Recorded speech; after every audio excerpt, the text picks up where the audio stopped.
by your distinguished predecessors in the journalistic world. They said it in 1977. They said it again in 1998. They've said it again in 2003. And they are saying it again. Like any other political party, Congress faces ups and downs. I agree that we have faced some setbacks, but just go back to 2018-19. In 5 state elections, Congress won. People have very short memories. We won in Goa, Manipur, Arunachal Pradesh, Karnataka, Madhya Pradesh. Those elections were stolen from us by the BJP. They are not elected governments there. They are governments which were stolen from the Congress party with the help of the governors. Even as we speak today, there is a disqualification petition against 13 MLAs of Manipur, on which the governor sought the views of the Election Commission. The Election Commission gave its views in October 2020. The governor is sitting on that. So that's an illegitimate government sitting in Manipur today. So I don't think you should decide the future of the Congress party by temporary defeats. Also remember that we've had significant successes in the last 2.5 years.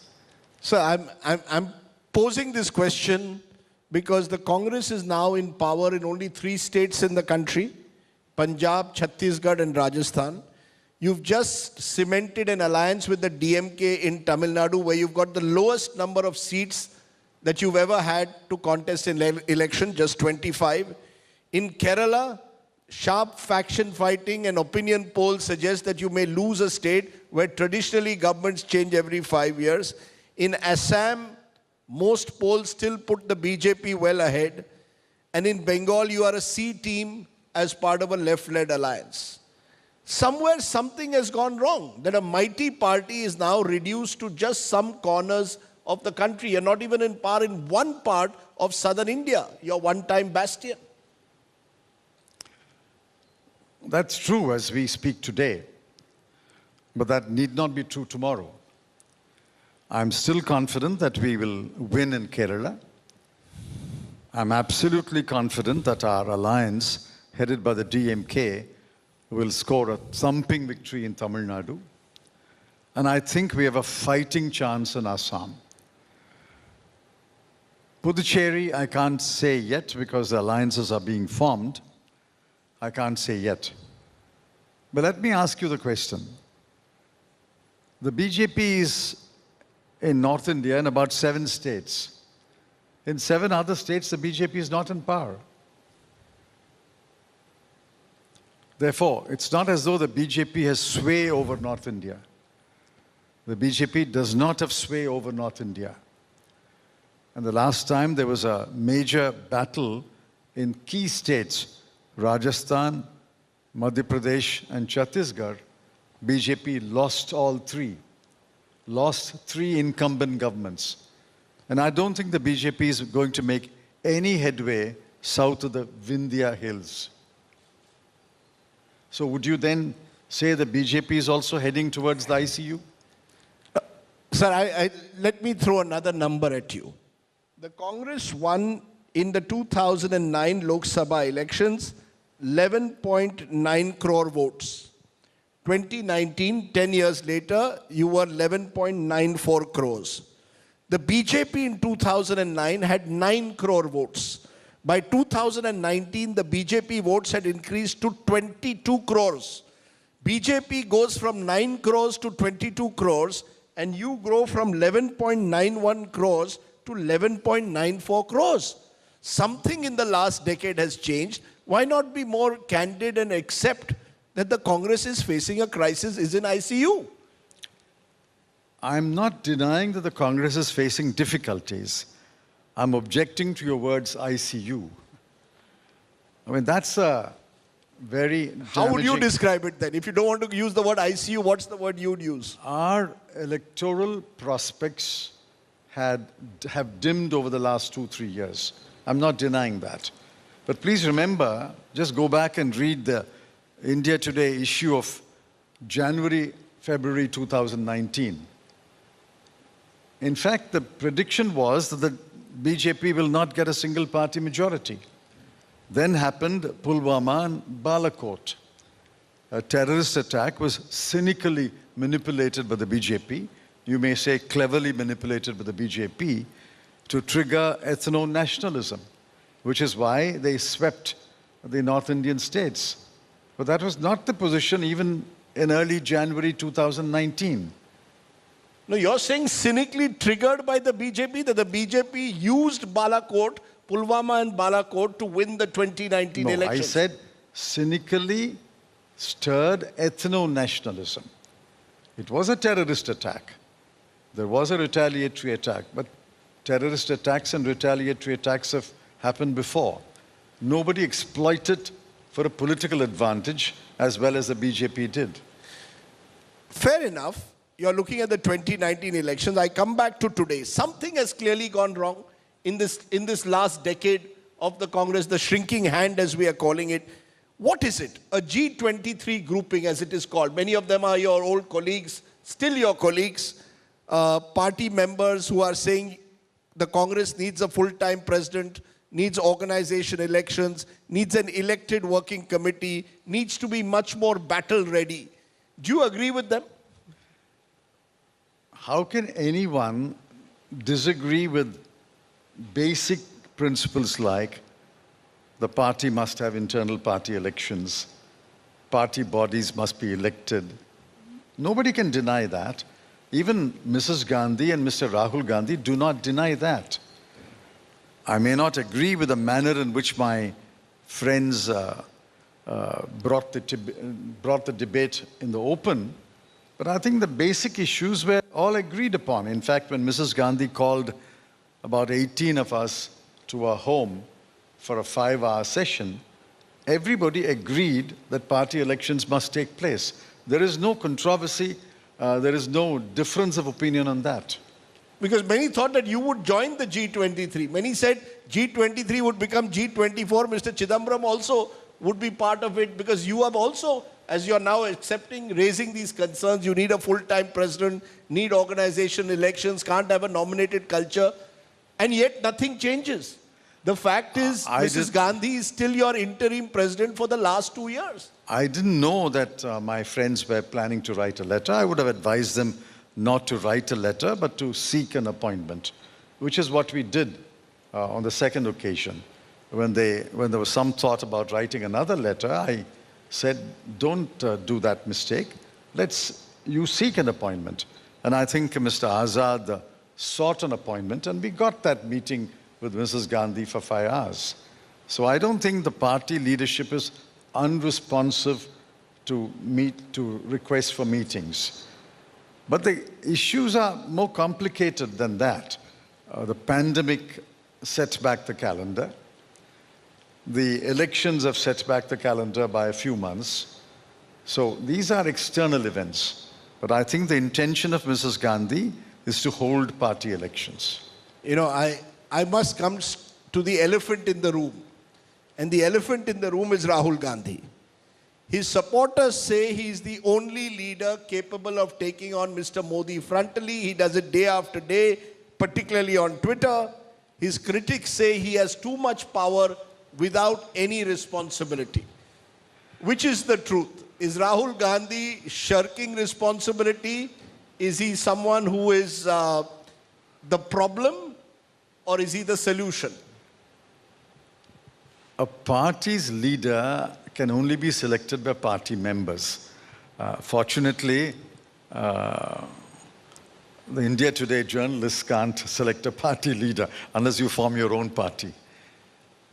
Today, across the length and breadth of this country, if you poll party workers, grassroots workers, what I call booth level workers, and I have met with 35 block booth level workers over the last 3 months, addressed nearly 35 meetings, spoke to thousands of workers in my constituency. 99 out of 100 want Mr. Rahul Gandhi to take over as Congress president. Now, whether that is a wise decision or not is not for you to judge. It's for the party workers to judge. That's the truth. So the truth also, if everybody I may, has to accept that so truth. the truth also, may I say, and I'm using a Hindi word in Chennai, na banuga, na banne dunga. Which means I won't become party president, but I won't let someone else also become. And this is how your party has been running for the last 2 years. How can a political party run without a full-time CEO? I agree. In fact, when I proposed Mrs. Gandhi should take over as interim president after Mr. Rahul Gandhi resigned, and we had a day-long deliberation which was inconclusive, and I said at about 9 o'clock, we can't continue like this forever and ever. It's already 9 in the evening. So I proposed that Mrs. Gandhi take over as interim president, and we called an AICC and elect a full-time president in about 2 or 3 months. That was accepted. But then events overtake us. Events have overtaken us. We couldn't hold that election. I still believe that that election should be held, and I think Mrs. Gandhi has agreed that the election will be held immediately after the 5 state elections are over. So is Rahul Gandhi the problem or the solution? I don't know whether he's going to contest or not. He may contest, he may not contest, there may be other candidates, but the party will elect a president shortly after May. Let me put it this way. We are in Chennai, sir. A city and a state which has had a long and durable relationship with the Gandhi-Nehru family. Indira Gandhi had a huge resonance in Tamil Nadu.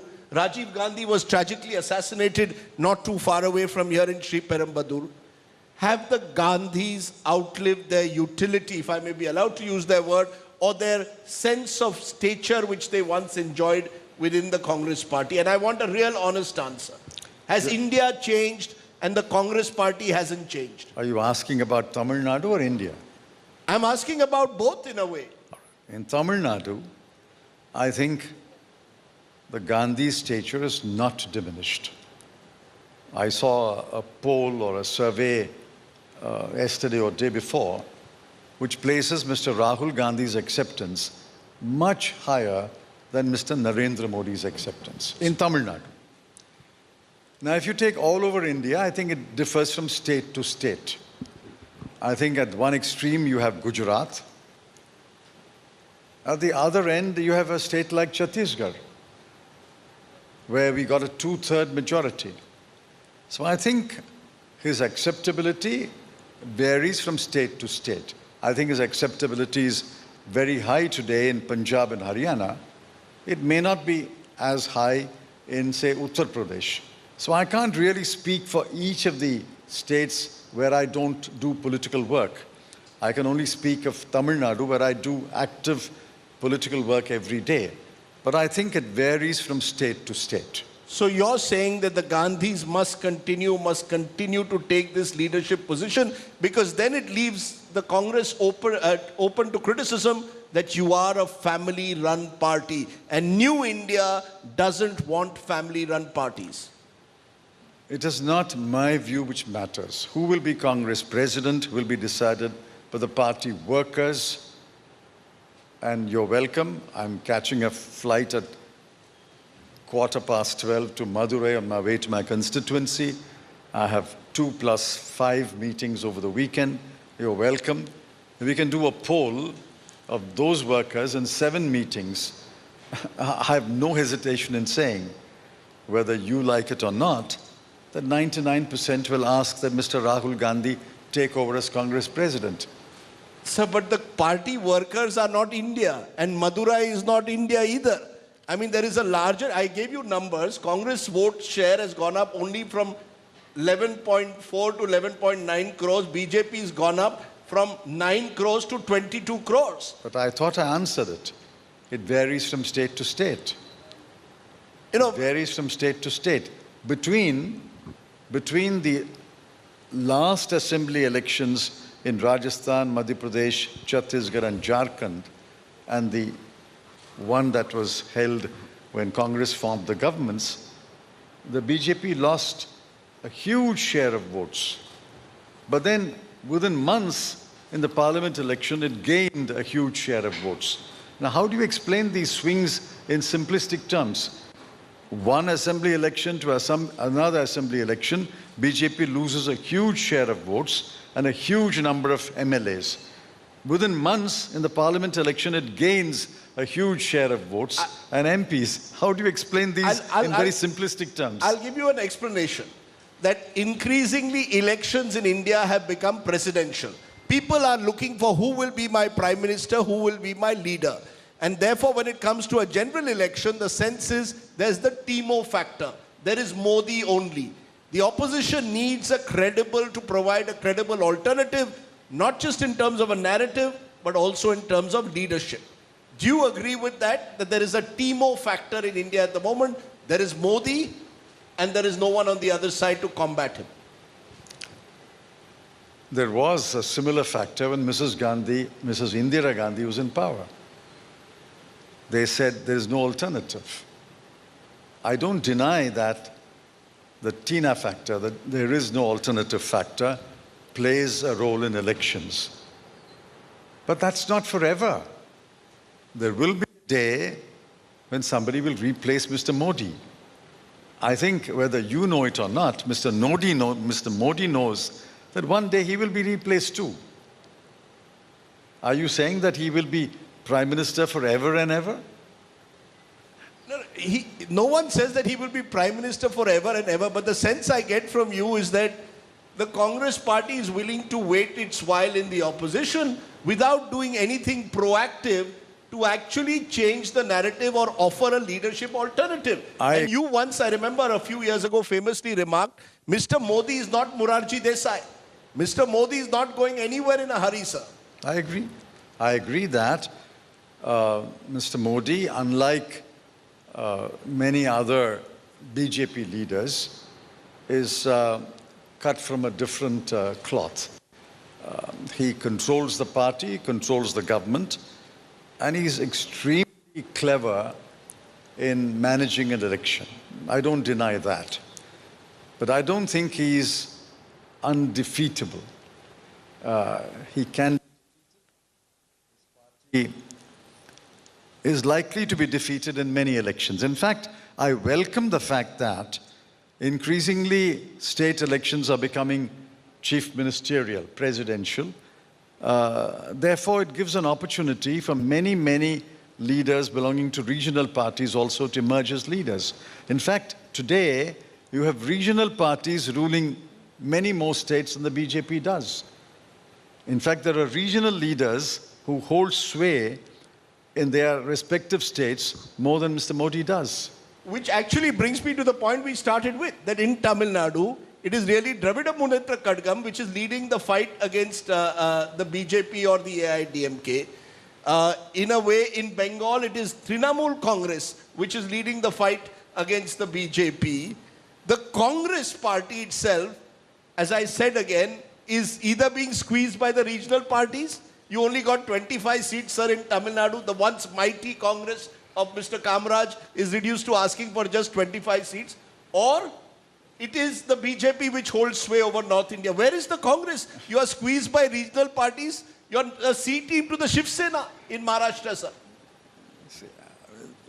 I think you're just making general statements. No, sir.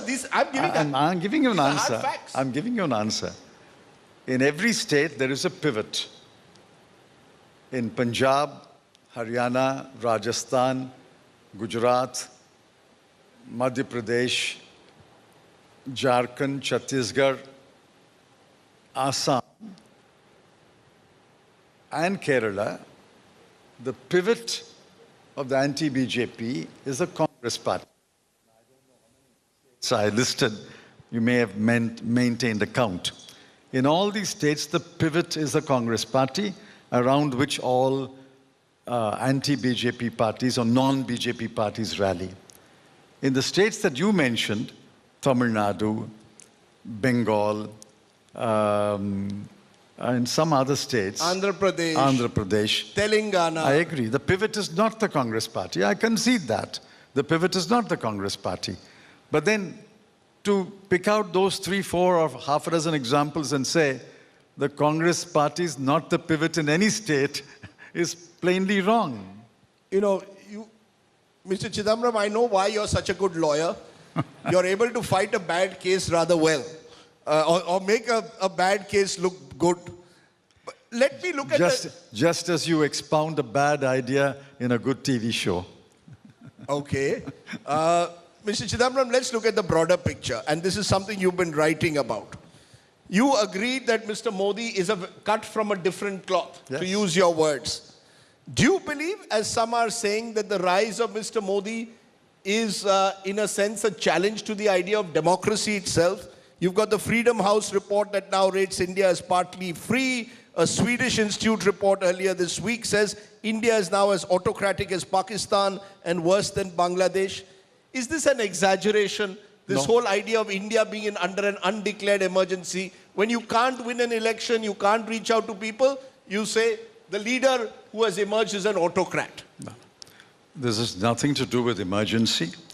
The fact is that the Modi idea, the Modi theme, the Modi narrative, which the BJP has adopted wholesale, but I don't think Mr. Advani agrees with that, but that is besides the point. The Modi idea, the Modi narrative, the Modi theme is a challenge to democracy. Everybody in the world who writes about it can't be wrong. And everybody who writes about it can't be partisan or biased.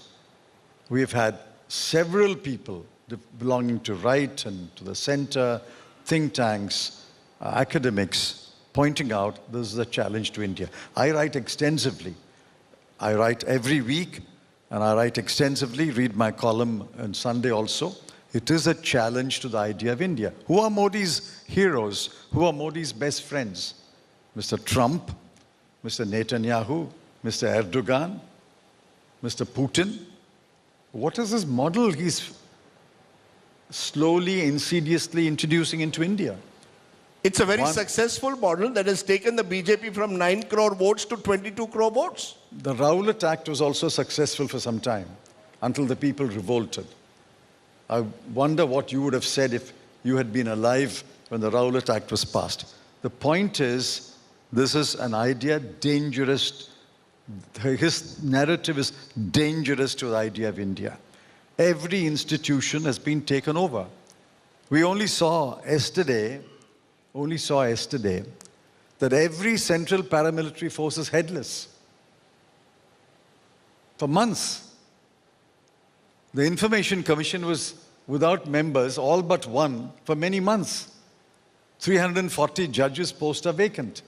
I mean, I could give a whole vice chancellors are appointed today on purely party basis. Every institution is being taken over. Every institution has been infiltrated. Every institution has been captured or tamed into submission. And that doesn't exclude large sections of the media. That doesn't exclude large sections of the media. This is dangerous to the idea of India. Whichever political party you support, whichever ideology you follow, that's a different matter. I want India, if the BJP sheds its communal agenda, if BJP sheds its anti-Muslim, anti-Christian xenophobia, if the BJP sheds its idea of one language, one culture, one food, one habit, one party, one election, and becomes a right of center party, so be it. But the narrative is a dangerous narrative. It threatens you, it threatens everyone in India, it threatens the very idea of India. So democracy is about competing ideas of India. You have your idea, the Congress's vision of secularism, which many are also questioning at times. And you have the BJP's idea of India, which you have a huge problem with. At the end of the day, the people of this country will decide, like the people of Tamil Nadu will decide in this election, or Kerala. Different states decide differently, the country decides differently. Why demonize the other idea? Is demonizing Modi or Moditva going to be the only way the Congress believes it can come back to power in this country? I'm not demonizing Mr. Modi. I'm pointing out his narrative is against the very idea on which India was born, that this will be a secular, liberal, open society. Now, you can believe that a kind of a Putin regime or a Xi regime is good for India, it will make India rich. You can believe that. But I revolt against it, because that is against the very fundamental principles of India's constitution. He has a right to propagate it, but I have a right to point out it is antithetical to the underlying constitutional values, which is secularism, liberalism, liberty, equality, and fraternity. Mr. Chidambaram, we just have a couple of more minutes left. I just want to, you're a former finance minister and home minister, so you're in a good position to answer this question. Do you believe that the Modi model has succeeded when it comes to the economy?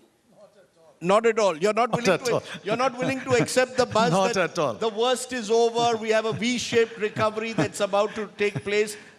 You will not accept. Where do you get these simplistic conclusions, tell me? Where is the V-shaped recovery? This is what the chief economic advisor told me a week ago. What else will the chief economic advisor do? If he says anything else, he will be the ex-chief economic advisor. Where is the V-shaped recovery? Have you read Jahangir Aziz's column 4 days ago? Even the 0.4% of the third quarter is quarter upon quarter. If you look at it sequentially, India is not growing at all. In fact, there's been a setback in the third quarter. I mean, I think you should not look at headlines put out by the chief economic advisor. The chief economic advisor has been talking about a V-shaped recovery for the last 24 months. Just go back and read your old press clippings. For the last 24 months, he's been talking about a V-shaped recovery. Let me therefore conclude by asking you this, Mr. Chidambaram. You are an unabashed critic of the Modi government. The fact, though, is that this decade has been the decade of the rise of the BJP. Put on your sort of hat as a forecaster. What do you expect the next 10 decades to be? If we come back here in Chennai to the South Conclave 10 years from now, do you believe that the Congress will be a stronger or a weaker force, or almost a force which has been totally invisibilized? Don't pass sweeping judgments. The Congress nearly rose to unseat the BJP in Gujarat the last time. Don't forget that. Nearly. The difference is only a few seats. At the moment, the Congress has to consolidate its position in Kerala, Tamil Nadu, and Puducherry. We have a long battle in Telangana and Andhra Pradesh. But I think there are winds of change in Punjab, Haryana, at least western Uttar Pradesh, to some extent in Maharashtra and Assam. But in that central India, Uttar Pradesh, Bihar and Madhya Pradesh, we have great difficulties. So I approach these matters purely logically and in a hard-headed manner. Consolidate what you have, address the problems where there are problems, and find narratives that suit each state. I think it's doable. If we all sit together in the party, have elected bodies, and put our heads together, it's doable. It's a long struggle, but I'm prepared for a long struggle even at this age. Now, younger men and women will be prepared for a longer struggle. The Congress has had this history of long struggle. We will be able to consolidate and move forward. That's my view. I don't know where you're getting your confidence from, Mr. Chidambaram, but you're basically saying what Mark Twain once said, reports of my death are grossly exaggerated. Right? I don't know where you're getting the confidence from, because other Congress leaders I speak to privately say that you're ideologically hollowed out, organizationally weakened, paisa nahi hai, we have no resources, media is against us. You seem to believe that for all the so-called enemies against the Congress party, it will still revive. Yes, I believe so. With the Gandhis at the helm. It is, Or with not or whether, without it them. is not whether the Gandhis are at the helm.